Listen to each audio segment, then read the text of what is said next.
ایک جگہ اللہ تعالیٰ نے قرآن مجید میں ارشاد فرمایا ان الصفا والمروۃ من شعائر اللہ، فرمایا بے شک یہ صفا پہاڑی، یہ مروہ پہاڑی، یہ بھی اللہ تعالیٰ کی نشانیوں میں سے ہے۔ یا اللہ تو خود کبھی اترا ہے صفا پہاڑی پر یا مروہ پہاڑی پر، تیری نشانیاں کیسے بنے؟ تو کرنے سے پاک ہے، قدم سے پاک ہے، کیونکہ صفا مروہ کی پہاڑی میں تیری نشانی کیسے بنے؟ اللہ فرماتا ہے جس چیز کو میرے نیک بندوں سے نسبت ہو جائے اس نسبت کی تم کیا قدر اس کو تک جانا، اس بندے کے ساتھ اس کی نسبت ہو گئی، یوں سمجھ لو کہ وہ مجھ خدا کی نشانی بنے۔ اللہ تعالیٰ کے پیارے نبی حضرت ابراہیم خلیل اللہ علیہ السلام نے اللہ تعالیٰ کے حکم سے اپنی زوج مطہرہ حضرت بی بی ہاجرہ اور اپنے معصوم صاحبزاد حضرت اسماعیل علیہ السلام کو ظاہر بشر کے مقام حضرت کے حکم سے چنا۔ حضرت ابراہیم علیہ السلام جب واپس لوٹنے لگے فرمایا رب العالمین کے حکم کے سامنے تم میں سارے کا صحیح مقام کر لیتا ہوں، لیکن رب العالمین تیری بارگاہ میں دعا کو کر سکتا ہوں۔ یا اللہ اپنے حصو امال میرا دینا، لوگوں کے دل کی طرف بھیج دینا تاکہ وہ کو خوشگوار دوروں میں سیکھنے چلتے ہوئے قریب آ جائیں۔ ابراہیم علیہ السلام واپس لوٹے، حضرت بی بی ہاجرہ اور معصوم اسماعیل علیہ السلام اسی مقام پر ہیں۔ جو پانی ختم ہوا، ختم ہوا، معصوم اسماعیل علیہ السلام کی شدت کی وجہ سے تڑپنے لگے۔ آپ کی بات حضرت بی بی ہاجرہ صفا پہاڑوں پر چلی، دور دور دیکھنے لگی، شاید کہیں سے پانی کے آثار نظر آ جائیں۔ صفا مروہ سے اتر کے مروہ پہاڑی پر چلی اور مروہ سے واپس صفا کی پہاڑی پر، صفا سے واپس مروہ کی پہاڑی پر اللہ کی بنی حضرت بی بی ہاجرہ نے پورے 7 چکر لگائے۔ یہاں اللہ نے بنی حضرت بی بی ہاجرہ کے قدم لگائے۔ اللہ نے فرمایا معمولی بندے کے قدم نہیں لگے ہیں۔ اللہ تعالیٰ نے قرآن نازل کیا، فرمائے ان الصفا والمروۃ من شعائر اللہ، فرمائے کہ صفا پہاڑی بھی اللہ کی نشانی ہے، مروہ پہاڑی بھی اللہ کی نشانی۔ رب العالمین تو قدم سے بات، قدم لگنے سے بھی بات، جہاں پہ اللہ کے بننے کے قدم لگے تو یہ فرماتا ہے کہ یہ تیری نشانی۔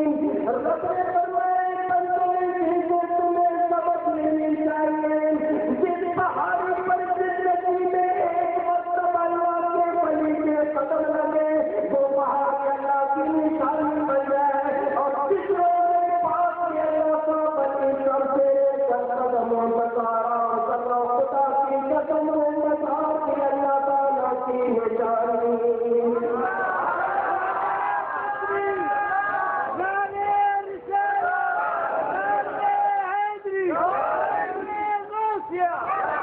موت کی بات ہے، صفا مروہ پہاڑی پر اللہ کے بنیا حضرت بی بی ہاجرہ کے زندگی میں ایک مرتبہ قدم لگے۔ اللہ نے فرمایا کہ یہ معمولی پہاڑ نہیں، رب نے فرمایا کہ شعائر اللہ یہ اللہ کی نشانی ہے۔ تو جس پہاڑی پر، جس پتھر پر رب کے بنیا کے قدم ایک مرتبہ زندگی میں لگے وہ اللہ کی نشانی۔ تو جہاں خود اللہ کا ولی گھر سے لے کر پاؤں تک آرام کر رہا ہو اس کا مزار بھی الگ کیا جائے۔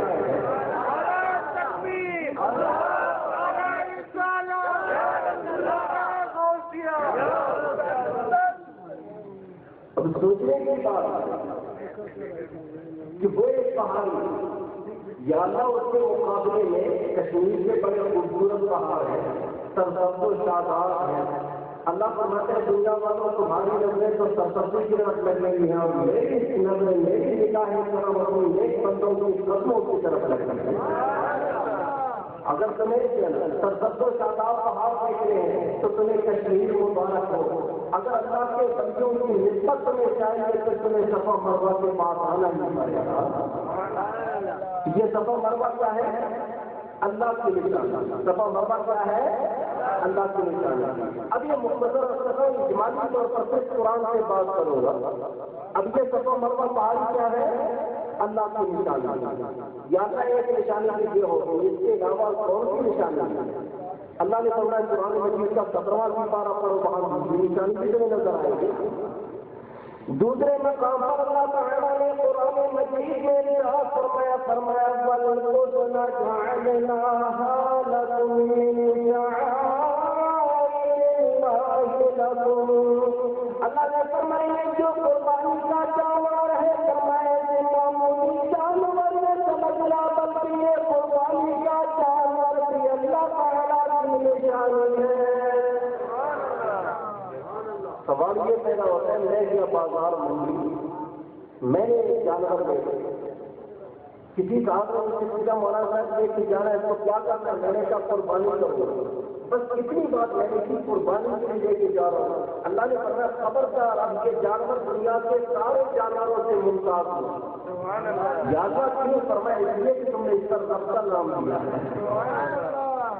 میرے دوستوں اور بزرگوں، ہزاروں نہیں لاکھوں کی تعداد میں اس طرح کے جانور آپ کو منڈی میں ملیں گے، لیکن ان جانوروں میں سے ایک جانور آکڑے لے گئے.